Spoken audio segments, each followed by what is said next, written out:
Here I have a board out of a Sanyo DP50747 plasma TV 50-inch. This is I think the X main board or the Y main. Can't remember. But the TV I got, it wouldn't turn on.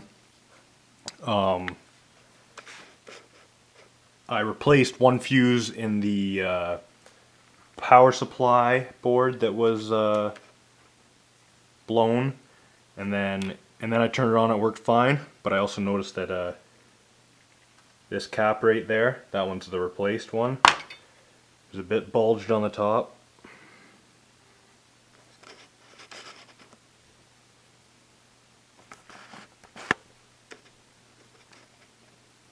So I replaced that, and it should be good to go.